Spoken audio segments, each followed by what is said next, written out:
Salam mahabbah, salam sejahtera, istri, anak-anak, cucu, menantu, dan kerabat terdekat, teman-teman semua.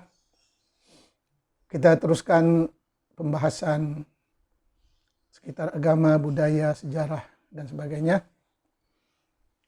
Dengan tujuan untuk saling berkongsi, menyadarkan, berpesan, dan sama-sama peduli. Terutamanya bagi mayoritas umat Islam di Indonesia, yang mana saya merupakan salah seorang dari masyarakat yang terbanyak itu. Di zaman sains dan teknologi, di zaman internet, di zaman medsos, rasanya mustahil siapapun di negeri ini tidak memiliki HP, tidak memiliki laptop. Ini sudah menjadi keperluan. Jadi kalau ada HP, dengan bisa membuka, mengeksplor Google,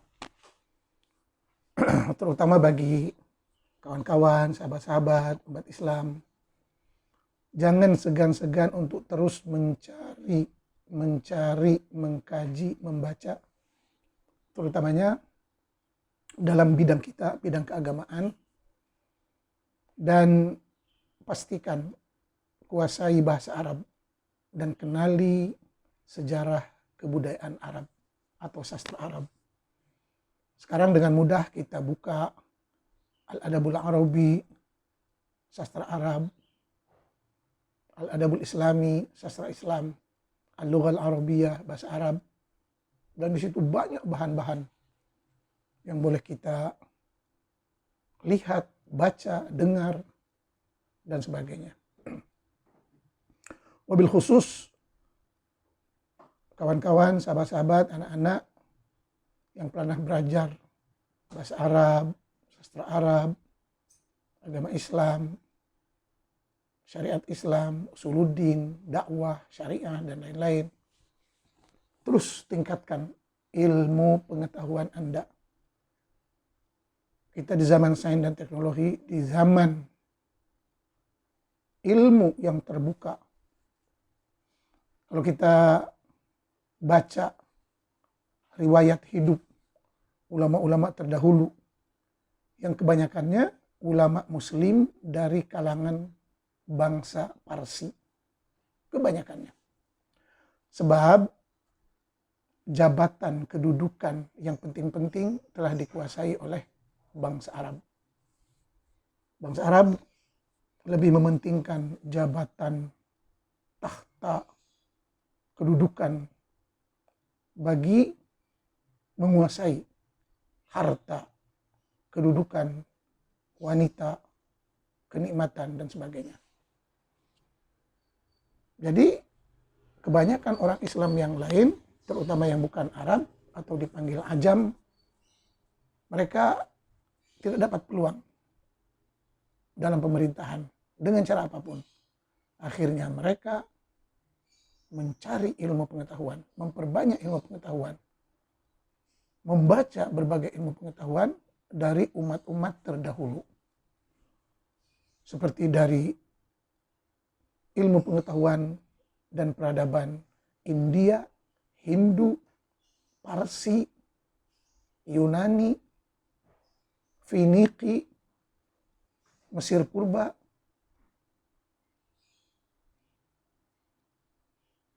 dan peradaban-peradaban yang lainnya. Yang mana peradaban ini, buku-buku yang dari bangsa-bangsa asing, bangsa Cina, bangsa India, bangsa Parsi, bangsa Latin, Yunani, semuanya diterjemahkan ke dalam bahasa Arab atau dipanggil ta'rib, harokah ta'rib, diterjemahkan ke dalam bahasa Arab. Dengan penguasaan ilmu pengetahuan oleh bangsa-bangsa Ajam, bukan Arab, maka para pemimpin Arab, para orang kaya Arab, para pejabat-pejabat Arab mula memperhatikan ilmuwan-ilmuwan ini dan bergantung hidup dan kedudukannya kepada para ulama ini. Bayangkan, ulama yang dahulu dari bangsa ajam yang dianggap hina dan dianggap paling rendah oleh bangsa Arab yang menguasai kedudukan di atas, mereka memperkuat, mentingkatkan ilmu pengetahuan, penelitian, membaca, menterjemah, sehingga menjadi ulama top, ulama yang dikenal dan disegani. Seperti Muslim, Abu Daud, Tirmizi, Ibnu Ishaq, Ibnu Hisham, Syafi'i, Maliki, Hambali, dan lain-lain lagi, baik ilmuwan, sains dan teknologi, ataupun agamawan. Semuanya bukan dari bangsa Arab. Kebanyakan mereka bangsa Parsi, bahkan kebanyakan mereka tidak jelas nasab dan keturunannya, atau maaf atas bahasa, mereka kebanyakannya anak pungut. Anak tidak jelas keturunannya. Anak hamba. Anak orang-orang terhina. Dan menjadi mulia dengan penguasaan ilmu pengetahuan. Jadi di zaman internet, di zaman medsos, tolong, mohon, dengan kemampuan yang ada, yang pernah sekolah SD, yang pernah sekolah SMA, dan seterusnya, baca. Dan kalau bidang agama dan bahasa Arab, mesti menguasai bahasa Arab. Sebab kajian tentang agama Islam yang ditulis baik dalam bahasa Indonesia, bahasa Urdu, bahasa Persia, bahasa Inggris, maklumat, data, dan infonya amat terbatas. Tapi kalau dalam bahasa Arab, sangat luas, sangat terperinci, sangat berbagai cabangnya. Jadi kuasai bahasa Arab. Intinya, Muslim tidak menguasai bahasa Arab, bukan Islam. Ilmuwan Islam tidak menguasai bahasa Arab, omong kosong. Dan kita di zaman internet ini, di zaman tumpukan ilmu pengetahuan, perpustakaan online, dokumen online, archive online, semuanya terbuka secara online. Dan sudah dipastikan generasi hari ini lebih pintar daripada generasi sebelumnya. Generasi hari ini, zaman info dan teknologi, lebih pintar, lebih cerdas, lebih berbagai ilmu pengetahuannya dari ulama-ulama dulu. Dulu tidak ada buku, tidak ada perpustakaan. Sebagai contoh, Imam Bukhari terpaksa mengutip satu hadis naik unta dari Samarkand, Rusia hari ini, sampai ke Madinah, hanya untuk satu hadis.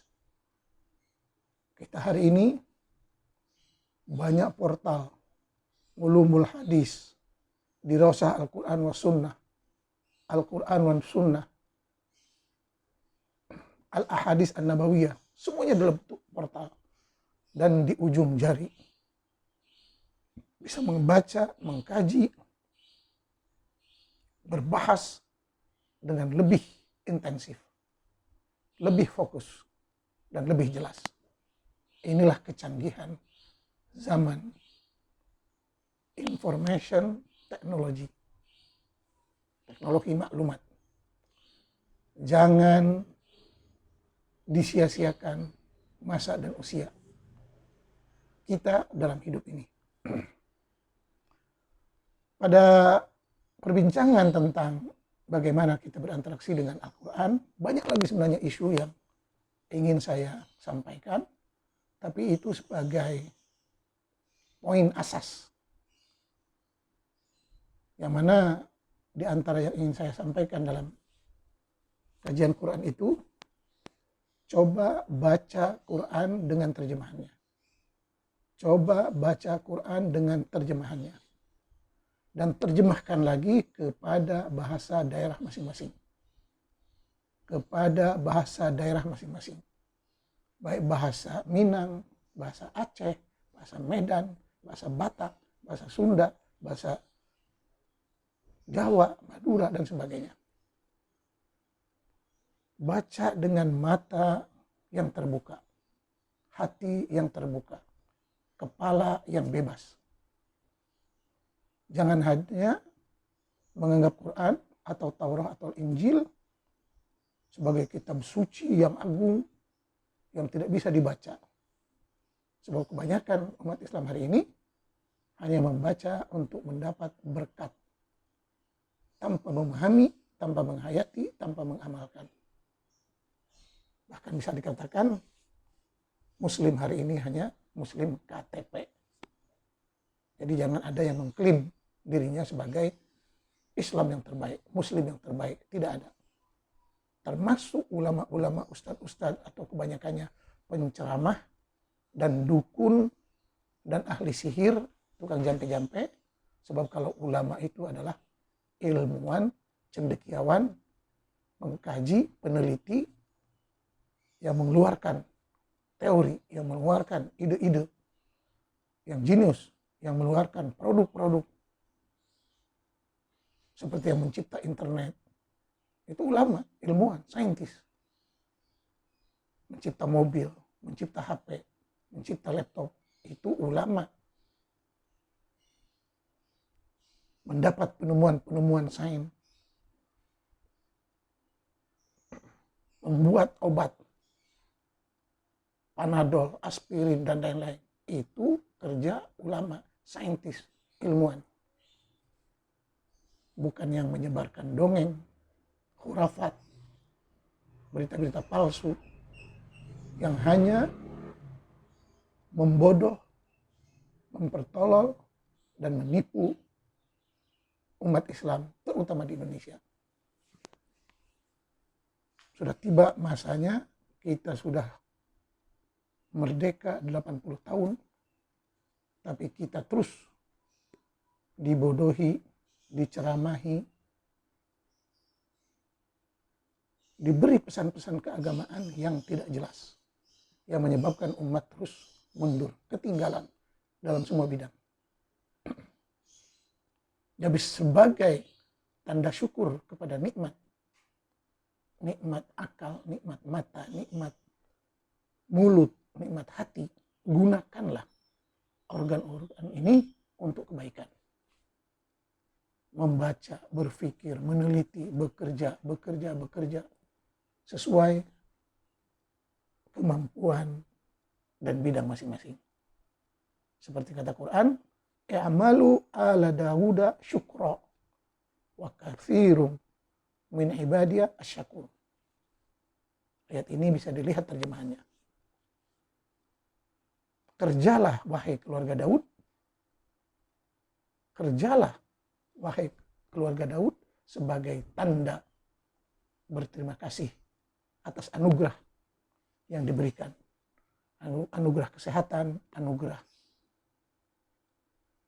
akal, pikiran, hati, dan sebagainya, dan sebagainya. Hari ini saya akan coba menyambung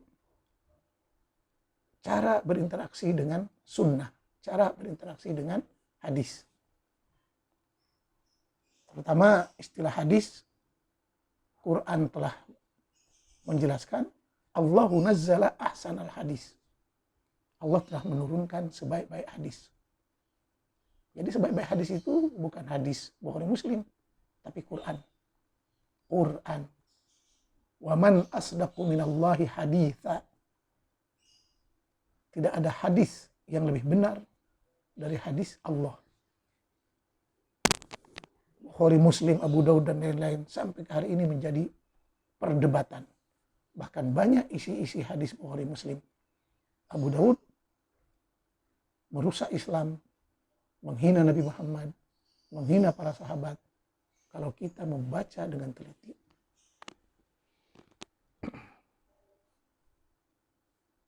Dan pernah saya katakan bahwa Quran telah menyatakan al-yauma akmaltu lakum dinakum. Hari ini telah disempurnakan agama.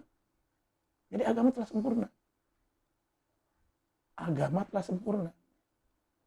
Untuk apa lagi buku-buku Bukhari, Muslim, Abu Daud, fikih, usuluddin, dan lain-lain. Sedangkan Quran mengandungi semuanya dan menyempurnakan segalanya. Al-yauma akmaltu lakum dinakum.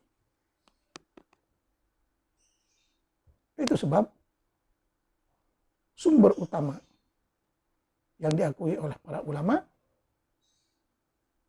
terutama yang betul-betul cendekiawan muslim, adalah Quran. Quran. Baru hadis. Baru ijma'. Ijma' merupakan kesepakatan yang mana ijma' ini masih lagi diperdebatkan. Sebab kata Imam Ahmad, man idda'al ijma' faqad kadzib. Siapa yang mengatakan ada ijma',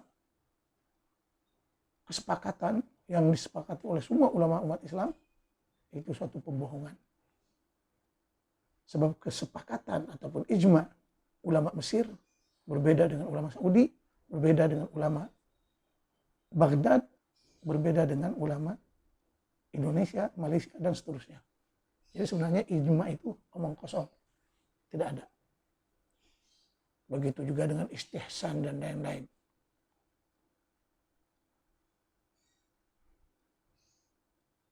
Yang paling utamanya adalah Quran dan Sunnah.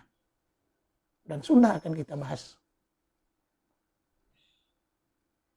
Dan yang paling utama tadi adalah Quran. Al-Quran. Sumber rujukan utama umat Islam. Kuasai bahasa Arab, tahu budaya Arab, baca Quran, baca terjemahannya, dan alihkan mengikut logat bahasa lokal masing-masing. Baru kita akan tahu apa isi sebenar Al-Quran ini. Dari kajian awal dengan sejarah di Rawsatul Makhtutat, kajian manuskrip Al-Quran. Ini sifatnya ilmu pengetahuan, terus dikaji, diuji, dikritik, dinilai, ditimbang. Begitulah seterusnya. Tidak ada kata putus, tidak ada kata mu'tamad, tidak ada kata qat'i, absolute, tidak ada. Semuanya berkembang sesuai dengan perkembangan pemikiran manusia.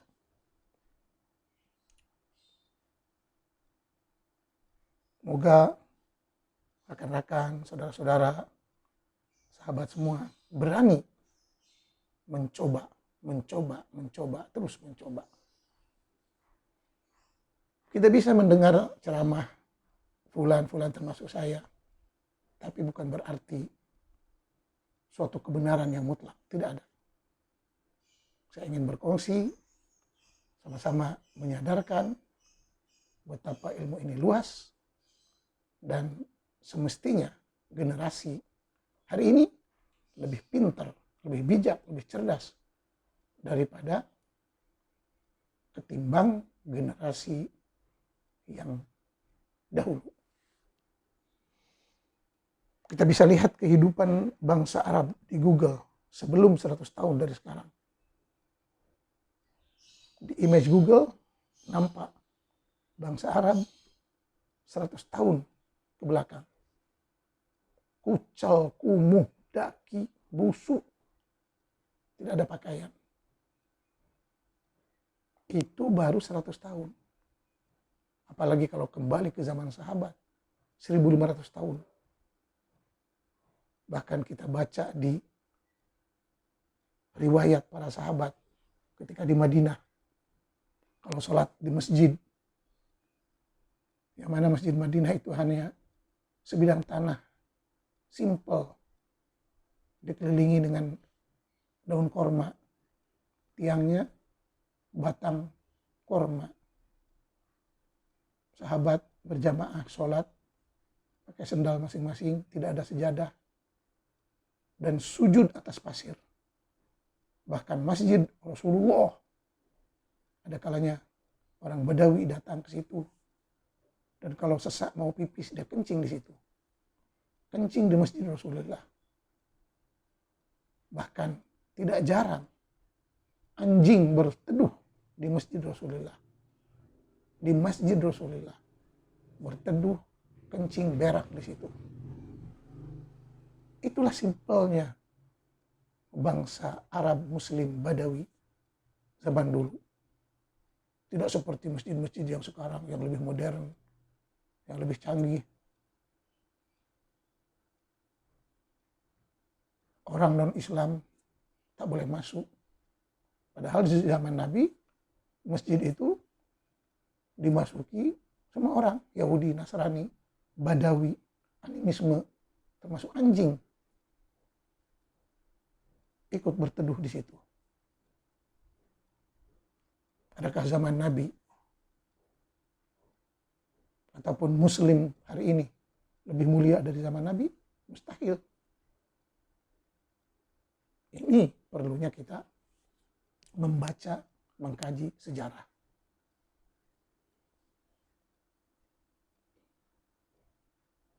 Kembali ke bagaimana kita berinteraksi dengan as-sunnah.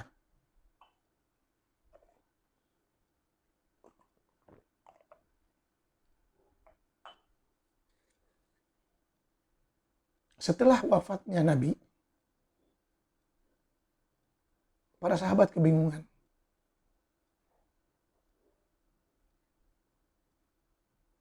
Apa panduan hidup yang akan mereka pegang? Al-Quran belum lengkap. Ada di mana-mana. Bahkan ada di beberapa sahabat.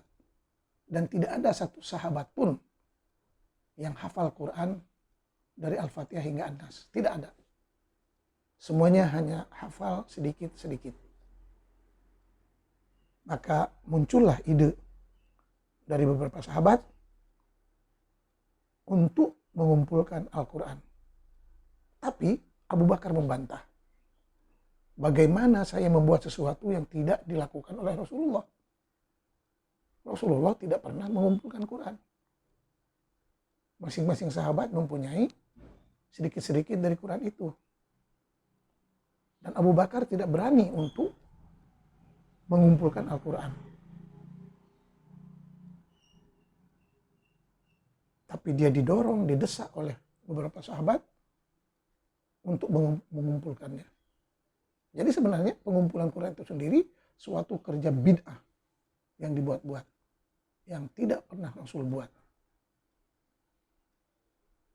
Abu Bakar menolak keras, tapi atas paksaan dari para sahabat untuk mengumpulkannya, akhirnya dikumpulkan. Maka terbentuklah mushaf. Yang mana ukuran mushaf kali itu boleh dibayangkan. Sebab pada zaman itu belum ada kertas. Yang ada kulit yang telah disamak. Kulit kambing, kulit unta, kulit binatang yang lain yang telah disamak. Baru mulai ditulis. Itu pun dipimpin oleh Zaid bin Thabit, mantan seorang Yahudi. Sebab bangsa Arab kebanyakannya ummi, buta huruf. Tidak bisa membaca, tidak bisa menulis. Yang pintar membaca menulis adalah bangsa Yahudi dan Nasrani. Jadi bayangkan, Quran yang belum terkumpul dikumpulkan oleh tangan-tangan Yahudi yang masuk Islam, seperti Zaid dan sahabat-sahabat yang lain, termasuk Abu Musa al-Asy'ari dan Ibnu Mas'ud. Mereka dulunya seorang Yahudi yang masuk Islam. Jadi Islam dikembangkan oleh mantan-mantan Yahudi dan Nasrani. Orang Arab yang asli hanya mementingkan jabatan, khalifah, menteri.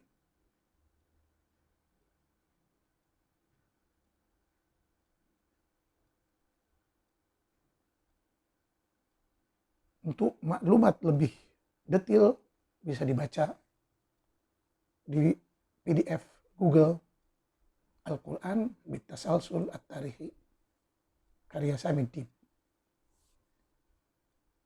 Terus setelah Al-Quran dibukukan, dan kita bisa dibayangkan ukuran Quran kali itu dengan tulisan, bukan tulisan seperti ini, dia tulisan Arab klasik, atau katanya tulisan dari zaman yang dahulu lagi. Begitu besar ukurannya. Kemudian ada yang berpikir untuk mencatat, merekod, mengumpulkan hadis-hadis Nabi. Maka terkumpullah hampir 500 hadis pada zaman Abu Bakar dan Umar. Pada zaman Abu Bakar dan Umar telah terkumpul 500 hadis. Tetapi setelah dipikir-pikir oleh Abu Bakar dan Umar, memandangkan pengumpulan Quran begitu repot, ketat, susah, dan ada lagi ide untuk mengumpulkan hadis, maka Abu Bakar dan Umar berpendapat untuk menjaga kesucian Quran dan takut bercampur aduk dengan hadis, maka yang 500 hadis itu dibakar oleh Abu Bakar dan Umar dengan berkata, yakfina kitabullah, cukuplah kitabullah, yaitu Quran. Cukuplah kitabullah, yaitu Quran. Jadi pada zaman Abu Bakar dan Umar, hadis itu tidak diakui, tidak ada. Mereka hanya berpegang teguh kepada Al-Quran.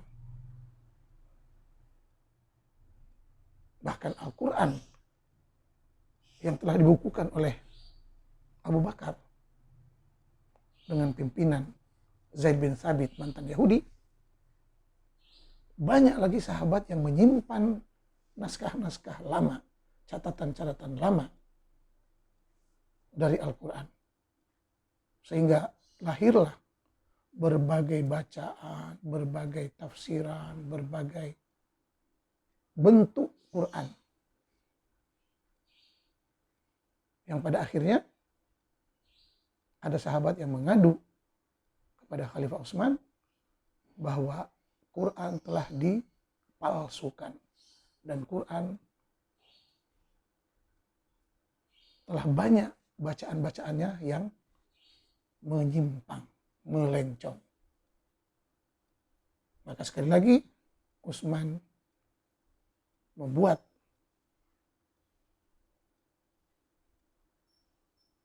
kumpulan kerja, komisi untuk menulis kembali Al-Quran dengan bahasa Arab Quraisy. Sebab Quran diturunkan untuk Arab Quraisy. Dan masih dipimpin oleh Zaid bin Thabit yang merupakan mantan Yahudi masuk Islam. Jadi dalam kedua-dua pengumpulan itu, pada era Abu Bakar dan Utsman, Zaid masih lagi ketua kepada kelompok kerja penyusunan Al-Quran. Itu semuanya dibahas dalam buku-buku Ulumul Quran, Al-Itqan, Kitab Al-Masahif, yang lain-lain. Begitu sejarahnya. Dan umat Islam mesti tahu, wajib tahu. Jangan hanya membaca tanpa mengenal asal-usul. Jadi hadis tidak ada dan tidak diakui oleh Abu Bakar dan Umar. Sehingga umat Islam terus berkembang, perebutan kuasa, peperangan antara sahabat terus berlaku dan muncul pada era Bani Umayyah yang mencetuskan ide untuk mengumpulkan hadis, sebab dalam peperangan di era Umawi, di era Bani Umayyah, yang berperang sesama sendiri, sesama sahabat, sesama umat Islam, melibatkan Khawarij, orang Islam, Khawarij, Al-Hashimiyun, turunan Bani Hashim, Al-Abbasiyun, turunan Abbas, masih lagi keluarga Bani Hashim, Al-Umayyun, yang memegang pemerintahan, Az-Zubairiyun, pemberontak, dan lain-lain, semuanya menggunakan dalil Quran dan hadis untuk kepentingan politik mereka. Untuk kepentingan politik mereka. Menggunakan ayat Quran, menggunakan hadis. Dan akhirnya tercetus pada zaman Umar bin Abdul Aziz untuk mengumpulkan hadis Nabi. Bayangkan, antara sebabnya adalah mempolitikkan agama. Peperangan antara sahabat. Maka muncullah tafsiran-tafsiran menyimpang, hadis-hadis yang macam-macam, hadis yang mendukung ini, mencaci ini, memuji ini, mengutuk ini, semuanya digunakan ayat dan hadis. Sehingga hadis yang pernah wujud pada era Abu Bakar dan Umar baru dibukukan pada era Imam Malik. Pada era Imam Malik atas desakan Abu Ja'far al-Mansur sebagai khalifah yang memerintah kerajaan Abbasiyah. Jadi bayangkan, Al-Muwatta merupakan karangan Imam Malik atas arahan Abu Ja'far al-Mansur. Sudah tentu pengarang ini akan patuh kepada permintaan-permintaan Abu Ja'far al-Muwatta yang hanya merangkumi beberapa hadis. Dan terus umat Islam berkembang, berpecah, menjadi berbagai mazhab, menjadi berbagai aliran. Sehingga pada zaman Imam Ahmad, hadis telah terkumpul sekitar 1 juta hadis. Alf hadis, 1 juta hadis. Bayangkan. Dari 500 yang sudah dimusnahkan, bagaimana bisa membiak, beranak menjadi 1 juta hadis. Dan itu amat mustahil diucapkan oleh Rasulullah, yang mana kalau 1 juta hadis itu dibagikan kepada waktu Rasulullah, hidup Rasulullah, jadwal kerja Rasulullah, mustahil Nabi Muhammad akan bisa ngomong, ngobrol, ngoceh 1 juta hadis.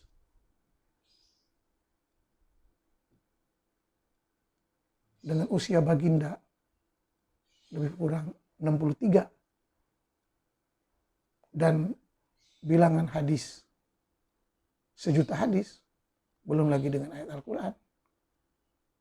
Bagaimana ini semuanya menjadi ucapan dan bacaan Nabi Muhammad? Mustahil. Begitulah. Seterusnya. Dan yang anehnya, para perawi hadis itu kebanyakannya dari bangsa Parsi.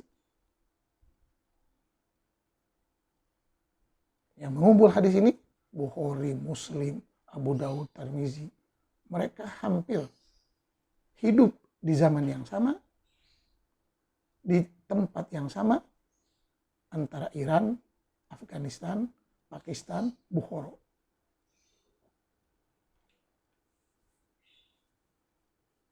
Bahkan ditemukan kemudian seorang Bukhari itu tidak bisa bahasa Arab, buta,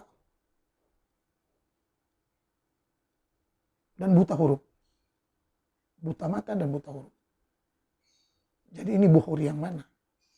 Itu baru Imam Bukhari yang dikatakan kitabnya itu sebagai asahhu kitabillah. Asahhu kitabin ba'da kitabillah. Kitab yang paling sahih setelah Al-Quran. Begitu. Bahkan imam-imam seperti Abu Hanifah, Malik, Syafi'i, Hambali, mereka semuanya bersepakat berkata, kalau pandanganku salah dan terdapat ayat Quran dengan hadis yang lebih baik, maka kembalilah kepada Quran dan hadis dan buanglah pandanganku. Itu semua imam yang 4 berkata begitu. Kalau pandanganku bertentangan dengan Quran dan hadis, buanglah pandanganku.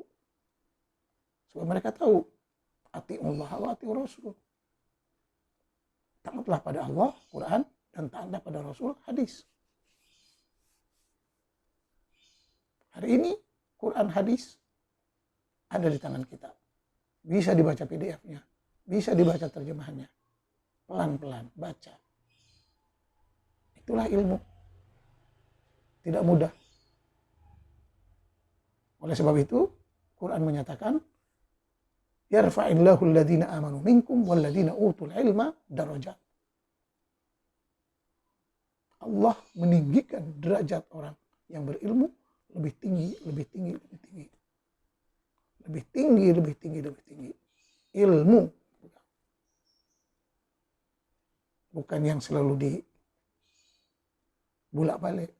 Adab sebelum ilmu. Gimana tahu adab? Gimana tahu etika? Gimana tahu moral kalau tidak ada ilmu? Ilmu yang menentukan ini adab, ini tidak beradab. Ini moral, ini tidak bermoral. Ilmu. Jadi yang selalu mengatakan adab sebelum ilmu itu orang-orang yang takut ketahuan kebodohannya. Orang-orang yang takut merubah dirinya. Orang-orang yang tidak mau belajar, tidak mau cari ilmu. Sebab mencari ilmu itu susah.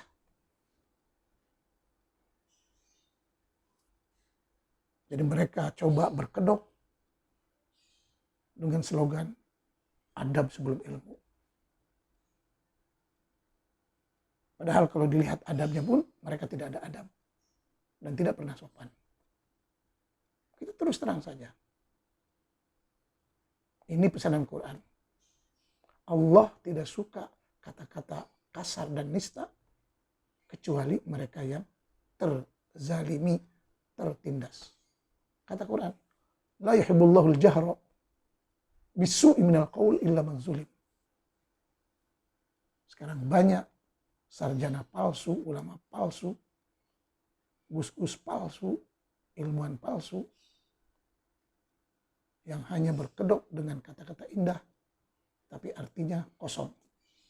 Mohon bangsa Indonesia, Muslim Indonesia jangan mau diperbodoh lagi. Jangan mau diperbudak lagi. Ini zaman sains dan teknologi. ilmu yang terbuka. Carilah ilmu. Merdekakan diri dari kebodohan. Ilmu itu memimpin. Ilmu itu cahaya. Ilmu itu kebenaran. Tapi kebodohan, khurafat, tahayul menjadikan umat mundur, terbelakang, bodoh, tidak mau berusaha, tidak mau berjuang. Sebagai contoh, negara Israel dalam 70 tahun yang mementingkan ilmu pengetahuan, penelitian dalam bidang sains dan teknologi dalam masa 70 tahun menjadi negara superpower. Bangsanya terus bekerja, berpikir, bekerja, berusaha, mencipta. 70 tahun menjadi superpower di kalangan negara-negara Arab, Badawi, padang pasir yang hanya berpegang kepada doa, sholawatan, ngaji. Padahal doa, sholawatan, ngaji tidak menyelesaikan masalah, tidak menjadikan manusia hebat. Quran menyatakan, wa qul i'malu fasayarallahu a'malakum. Bekerjalah, berkaryalah. Allah akan menilai kamu. Faman kana yarju liqa'a rabbih falyamal 'amalan shalihan.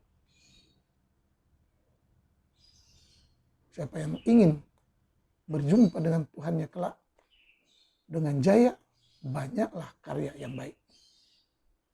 Banyaklah karya yang baik. Banyakkanlah karya-karya yang berguna dan bermanfaat untuk orang banyak. Begitu juga dengan bangsa-bangsa lain.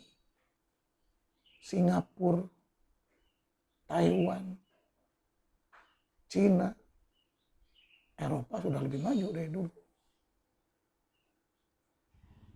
Bangsa yang berpegang kepada akal sehat. Bangsa yang berjuang atas kebolehan dan kemampuan yang menciptakan takdirnya sendiri.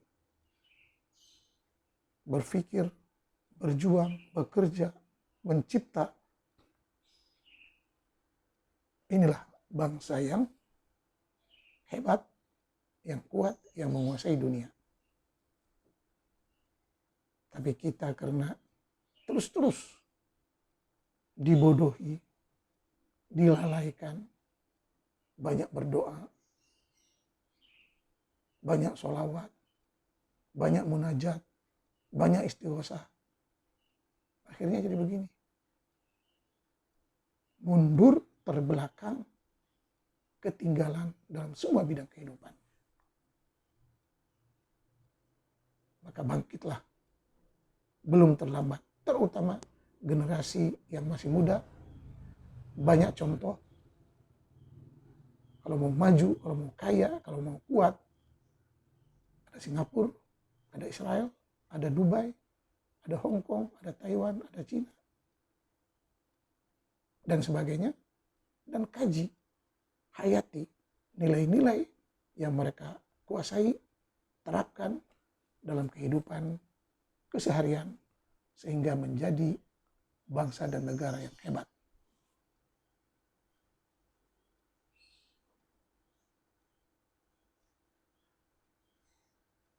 Itulah riwayat pembukuan hadis. Hari ini banyak portal-portal, kajian-kajian, PDF-PDF yang menceritakan tentang dirosah makhtutat as-sunnah. Kajian manuskrip sunnah. Dirosah makhtutat as-sunnah.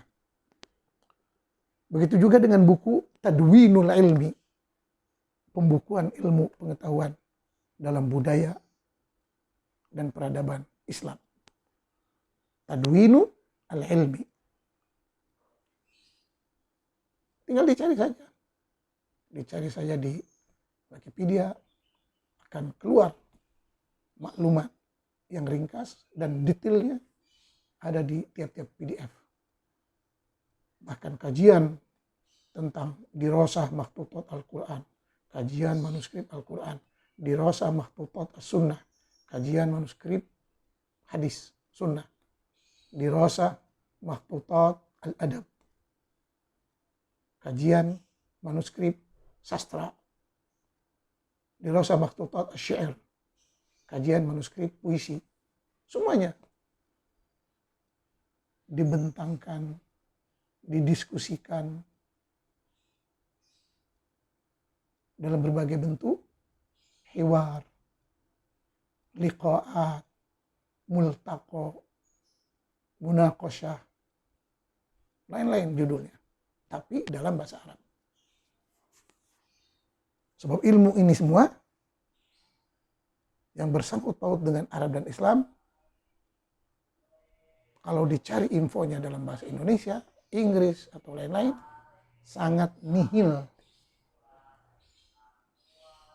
Tapi dalam bahasa Arab begitu banyak. Semua maklumat ada di ujung jari.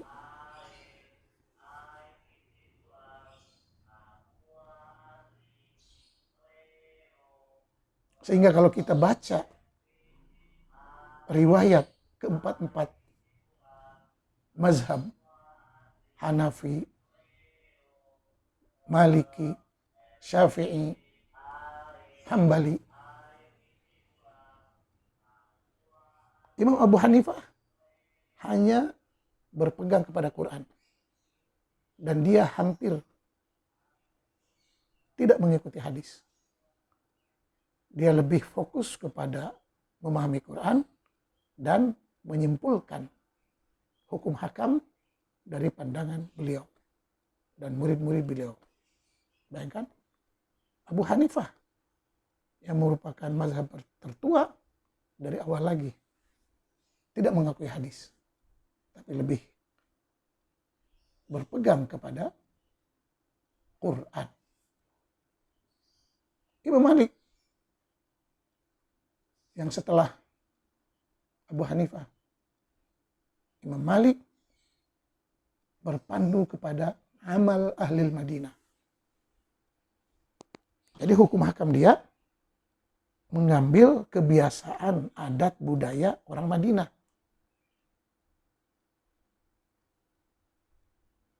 Sebab orang Madinah lah yang paling ngerti tentang kehidupan Rasul dan para sahabat.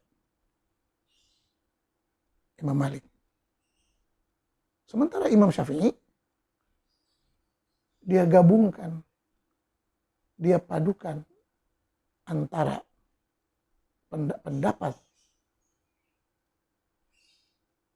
Imam Malik dan pendapat Abu Hanifah. Kita tahu Imam Syafi'i hampir 29 tahun menjadi murid kepada Imam Malik.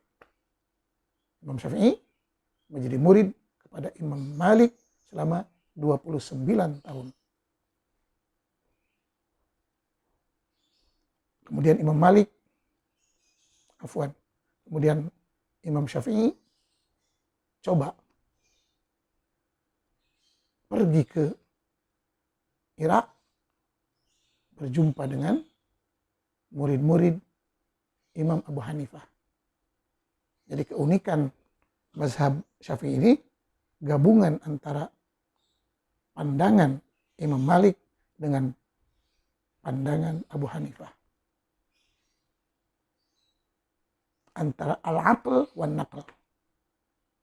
Abu Hanifah lebih mengutamakan daya upaya akal, logik. Sementara Imam Malik lebih mengutamakan naql. Apa cerita, riwayat, dongeng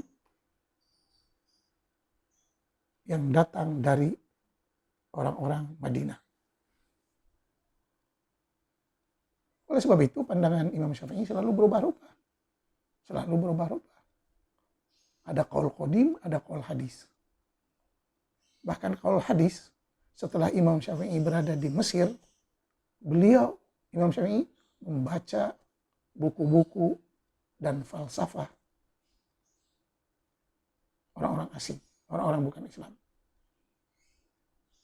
Sebut saja membaca buku Taurat, Yahudi Bani Israel, dan membaca falsafah-falsafah Yunani.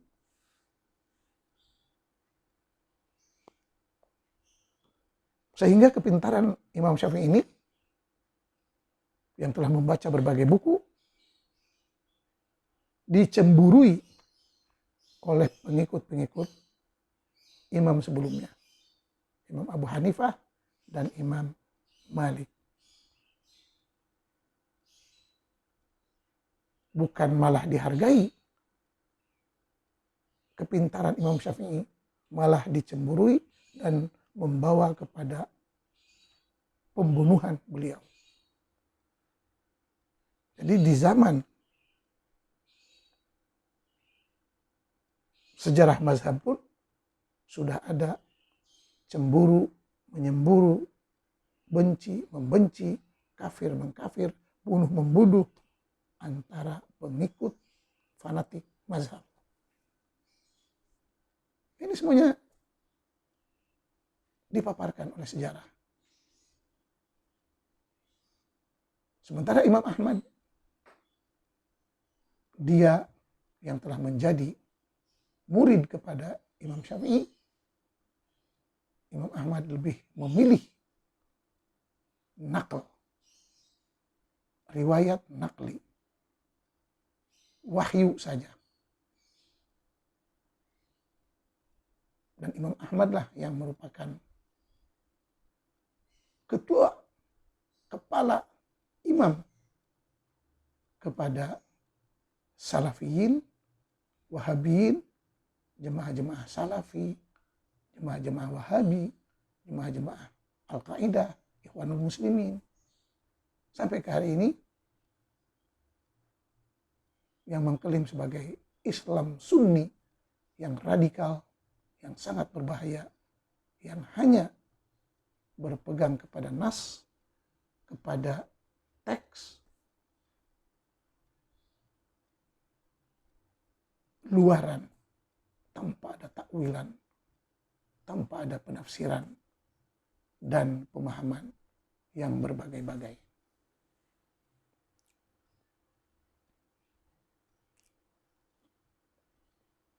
Jadi begitulah cara berinteraksi dengan sunnah yang wajib kita ketahui dan ikuti, belum lagi dengan cerita riwayat para imam mazhab yang akan dikupas kemudian.